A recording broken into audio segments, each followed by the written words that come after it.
என்னப்பா கணேசா, குரு பிரம்மா குரு விஷ்ணு குருதேவோ மகேஸ்வரா, குரு சாட்சாத் பரபிரம்மம் தஸ்மை ஸ்ரீ குருவே நமக.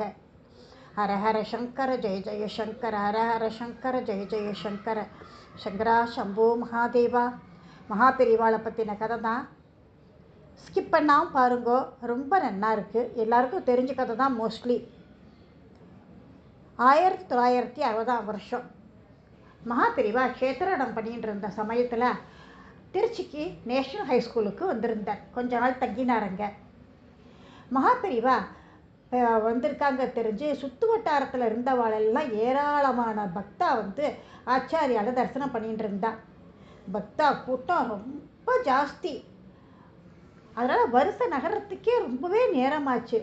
வயசில் பெரியவா சின்னவா குழந்தைகள்னு நிறைய பேர் வரிசையில் வந்ததால் எல்லோருமே ரொம்ப தூரத்துலேருந்து வரதா. ரொம்பவே எல்லாரும் கஷ்டப்பட்டா. அப்போ பெரியவா, யாராவது முடிஞ்சால் அன்னதானத்துக்கு ஏற்பாடு செய்யலாமே அப்படின்னார். சொன்னார் மகாபெரிவா. அவர் நினச்சா அன்னதானம் பண்ணுங்கன்னே உத்தரவு போடலாம். ஆனால் அவர் ஒருபோதும் அந்த மாதிரி சொன்னது கிடையாது. கோரிக்கை மாதிரி தான் வைப்பார். அன்னதானம் செய்யலாம்னு பெரியவா சொன்ன அன்னைக்கே மடத்துக்காராலும் பக்தாலும் சேர்ந்துட்டு அதை தொடங்கிட்டார். ஆரம்பித்த அன்னைக்கே அன்னதானம் நடந்த இடத்துல கூட்டம் நெருக்கி தள்ளிட்டு நின்றுது. ஒருத்தருக்கும் இல்லைன்னு சொல்கிறபடிக்கு இல்லை, எல்லாருக்கும் அன்னதானம் நடந்தது. அந்த சமயத்தில் முதல் பந்தியில் உட்கார்ந்தவா சாப்பிட்டவா சிலர் 6வது பந்தி 7வது பந்தியிலையும் சாப்பிட்றதுக்கு உட்கார்ந்தா.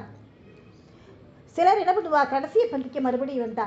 அவளெல்லாம் அடையாளம் கண்டுபிடிச்ச மடத்து சிப்பந்திகள்லாம் இலையிலேருந்து உட்கார்ந்தவளை எழுப்பி விட்டுட்டா, வெளியில் அனுப்பிட்டா. ஒரு வழியாக அன்றைக்கி அன்னதானம் முடிஞ்சாச்சு. தரிசன நேரமெல்லாம் முடிஞ்சுது. சாயந்தரம் அனுஷ்டானங்களாக முடிச்சுட்டு மடத்து சிப்பந்திகள் எல்லாம் கூப்பிட்டார் மகாபெரிவா. என்ன அன்னதானமெல்லாம் நல்லபடியாக நடந்ததா, ஏதாவது விசேஷம் உண்டா அப்படின்னு கேட்டார். ரொம்ப பிரமாதமாக நடந்தது பெரியவா, எல்லோரும் திருப்தியாக சாப்பிட்டா. ஒரே ஒரு குறை, கூட்டம் நெருக்கி தள்ளிட்டு வந்ததால் சமாளிக்க முடியல.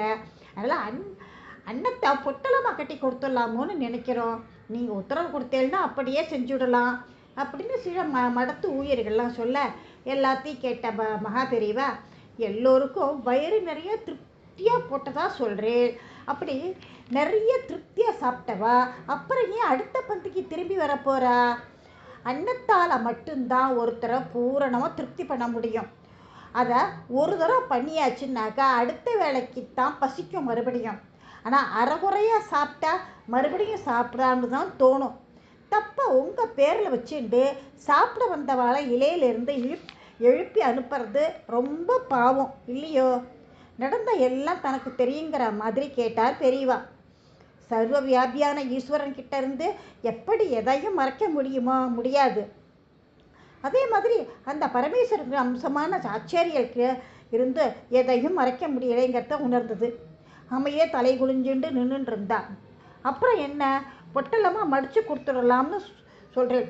உட்கார வச்சு அன்னம் பரமாறுறது கஷ்டமாக இருக்குது. அதனால் இந்த முடிவுக்கு வந்துட்டேலாக்கும். நீங்கள் சொல்கிற மாதிரி பொட்டலமாக கட்டி கொடுத்தாக்க எங்கே வச்சுட்டு சாப்பிடுவா?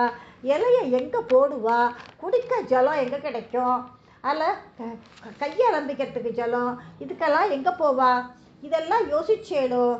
பெரியவா சொல்ல சொல்ல பதில் பேச முடியாமல் நின்றுட்டு இருந்தா. பெரியவா தொடர்ந்தார். உங்களுக்கு ஒரு விஷயம் தெரியுமோ? யாத்திரை வந்துட்டு இருக்கிறப்ப சமயத்தில் ஒரு மடத்தில் குப்பை தொட்டியில் போட்ட இலையில் இருந்த சாப்பாட்டெல்லாம் நரிக்குறவெல்லாம் சேமித்து வச்சுட்டு சாப்பிட எதுவும் கிடைக்காத போது அதை பயன்படுத்திப்பா. அவள் எடுத்துகிட்டு போக பாக்கி இருக்கிறத நாய்கள் சாப்பிடும். அந்த இலையை மாடுகள் சாப்பிட்றது. நீங்கள் பொட்டலமாக மறைச்சி கொடுத்தா இத்தனை ஜீவன்களுக்கு அது கிடைக்குமோ?